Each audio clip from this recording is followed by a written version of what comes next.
അന്തർദേശീയ കടുവാ ദിനത്തോടനുബന്ധിച്ച് വനം വകുപ്പിന്റെ ആഭിമുഖ്യത്തിൽ വിദ്യാർത്ഥികൾക്കായി റാലിയും ബോധവൽക്കരണവും ചിത്രപ്രദർശനവും സംഘടിപ്പിച്ചു.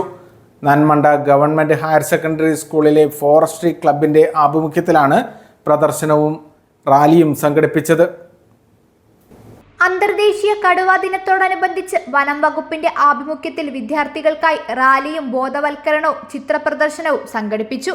നന്മണ്ട ഗവൺമെന്റ് ഹയർ സെക്കൻഡറി സ്കൂളിലെ ഫോറസ്ട്രി ക്ലബ്ബ് വിദ്യാർത്ഥികളാണ് കടുവാദിന സന്ദേശ റാലിയും കടുവയ്ക്ക് ചായം നൽകൽ മത്സരവും സംഘടിപ്പിച്ചത്. കോഴിക്കോട് ബീച്ചിൽ നടന്ന പരിപാടി ഉത്തരമേഖല സോഷ്യൽ ഫോറസ്ട്രി കൺസർവേറ്റർ ആർ കീർത്തി IFS ഉദ്ഘാടനം ചെയ്തു.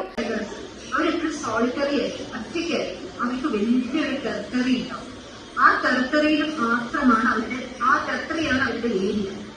ഒരു മെയിൻ ടൈഗറിലൊക്കെ 3-4 ഫീമെയിൽ ടൈഗേഴ്സും ഉണ്ടാകും. കടുവയ്ക്ക് ചായം നൽകൽ മത്സരം കേരളത്തിലെ പ്രശസ്ത പക്ഷി നിരീക്ഷകനും MNHS സെക്രട്ടറിയുമായ സത്യൻ മേപ്പയൂർ ഉദ്ഘാടനം ചെയ്തു. പരിപാടിക്ക് അസിസ്റ്റന്റ് കൺസർവേറ്റർമാരായ AP Imtiaz, Sathyaprabha, range officer KN Divya എന്നിവർ നേതൃത്വം നൽകി. ACV news, Kozhikode.